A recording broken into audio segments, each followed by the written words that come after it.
Labas rytas, sveiki atvykę į mūsų vlogą. Mes išvažiuojam į mišką.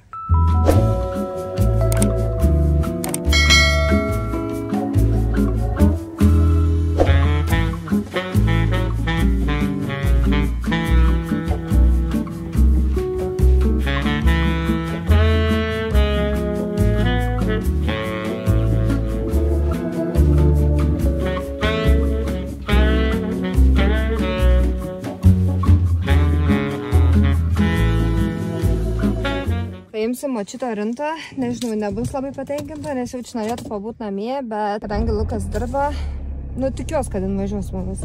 Pasidarėm sumuštinių, arbatos ir varom, ne?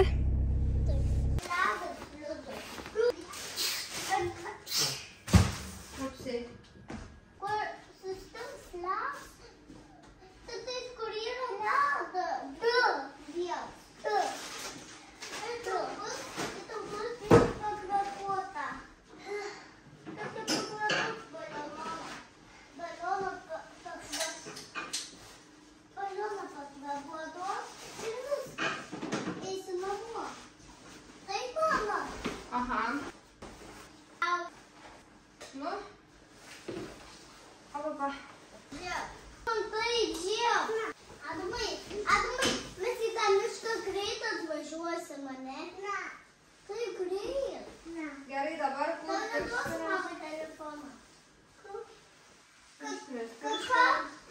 bus, kai pamagosiu?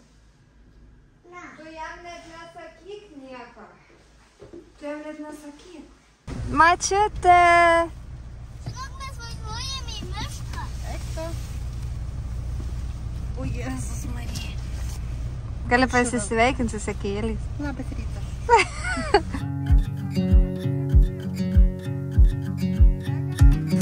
Mes čia jau vakar buvom atvažiavę vakare pasivaikščioti ir vakar žiauriai gražus dangus buvo ir dabar vėl čia atėjom. Nes dažniausiai čia važiuojam, kai nekuriam laužą, tiesiog norim pasivaikščioti po mišką, nes čia labai arti namų ir labai gražios vietos.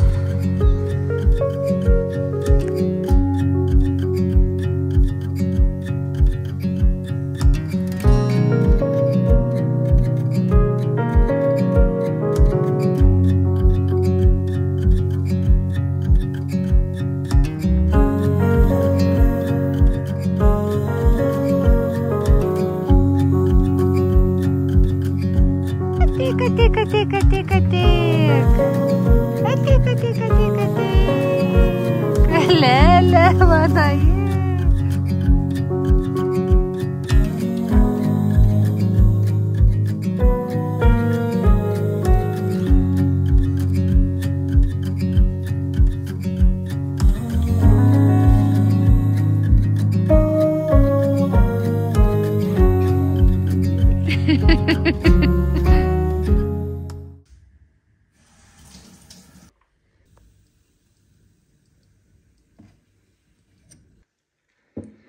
Čia yra mano filmavimo kampelis, bet iš tikrųjų aš čia turiu visai kitokių planų. Aš norėčiau čia pasidaryti tokį vintažinį kampelį, tokį vintažinį veidrodį, vintažinį staliuką.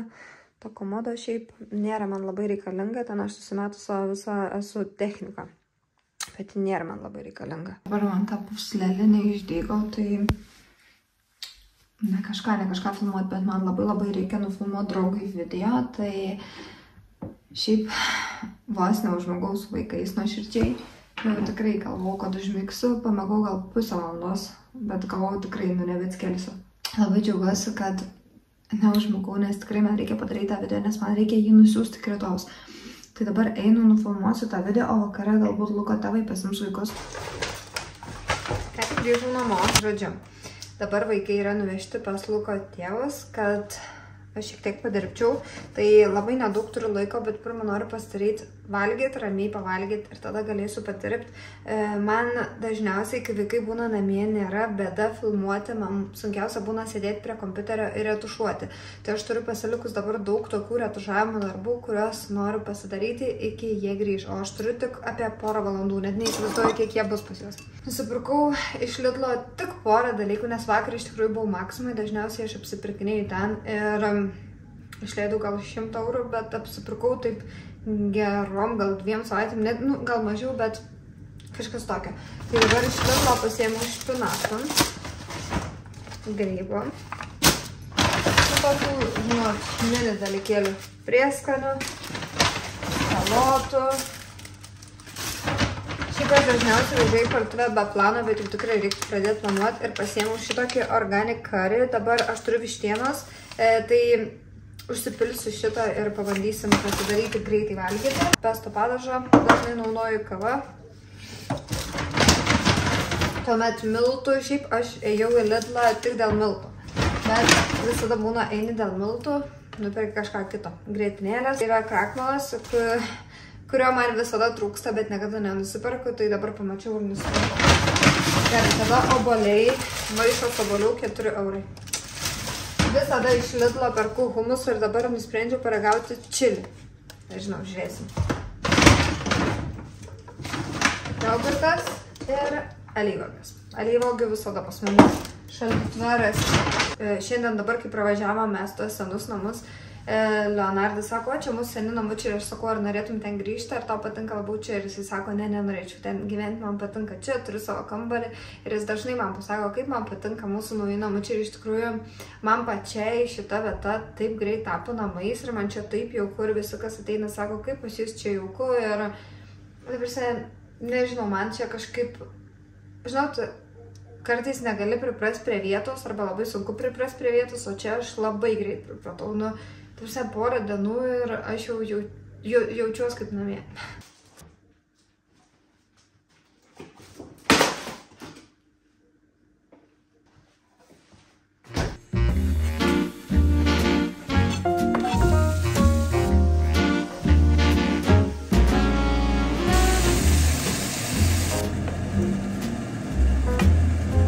Kaip viskas atrodo iš tikrųjų labai skanu. Pasiėmam dar tokią bandelę.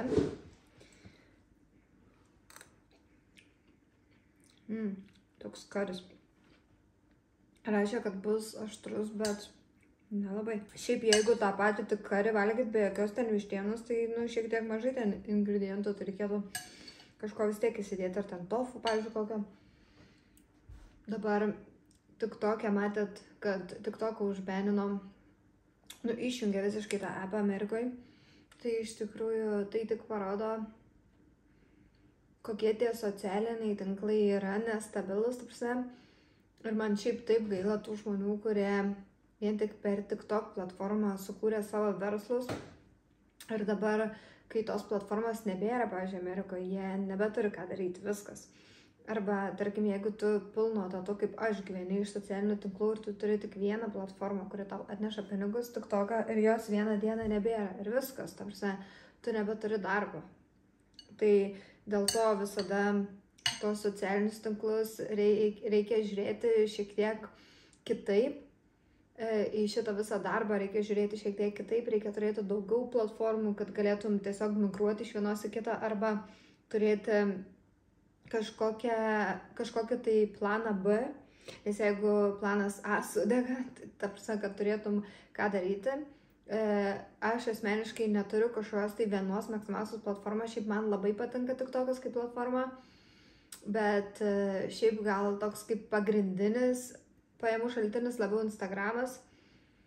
Tai aš turiu kažkaip ir YouTube, ir Instagram, ir TikToką, tai jeigu viena iš tų platformų dingtų, nieko tokio pereini į kitą, bet tie žmonės, tie verslai, kurie turėjo tik vieną platformą, tai kažkaip, nežinau, labai gaila. Nu, gal dar atidarys atgal tą platformą, nežinau, kaip jūs galvojat apie tą visą dalyką. Aš šiaip labai nesidomėjau, tai net nežinau ten dėl ko ir kaip ir kas. Tik taip sakau, va, TikToko feedą dabar man pradeda mesti, kaip žmonės rodo, kad nebeveikia jiems TikTokas, ir visų tų amerikiečių kūrėjų atsisveikinimo žinutės, nu gaila iš tikrųjų žmonių, nes kiti ten TikTok platformą, žinot, po 50 milijonų tų sekėjų turi, ir kažkaip gaila, žinot, kai tu kiekvieną dieną atsikeli ir kuri tą turinį ir keli tą turinį ir po to dingsta ta dalis iš tavo gyvenimo, tai kaip kokios skyrybos, žinot, ta prasme, turi sugalvoti kitą planą, ką veikti, ir nebebus niekada vis tiek kitoj platformai, taip būdavo TikTok'e jiems, nes Jeigu tu prisirišęs prie vienos platformos labai ir tiesiog dingsta, tai toks, tikrai sunku. Ir tarkim, jeigu tu naujai pradedi kitoj platformai, vis tiek sunku susirinkti tuos sekėjus ir viso kito. Gerai, einu pavalgyti ir tada žiūrėsim. Einu pas nagų meistrę, pažiūrėkit, kaip čia tie plaukai. Kasytė susipinus, bet jo, pažiūrėkit, kokie mano nagai. Tuo prasme, wow. Mano nagų meistrė, žodžiu, išsikraustė į Kelmę. Tai aš dabar einu pas naują nagų meistrę. Ir žinot, visada būna, kai eini pas naują žmogų ir toks jauduliukas, nežinau, kaip padarys. Bet gerai, atsiliepimai, tai tikiuosi bus gerai, nes, kai dar vakar filmau draugo video.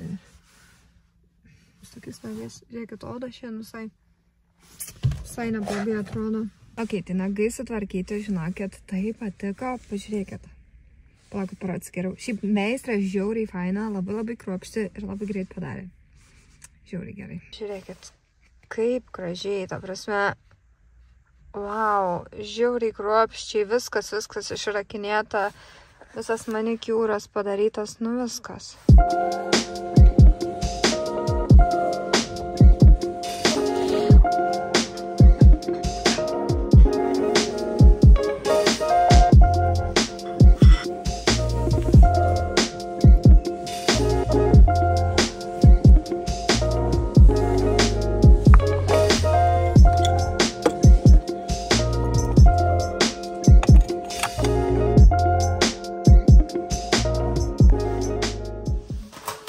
Veidrodis. Žiūrėkit, nusipirkau dar tokį. Čia šepetėlius.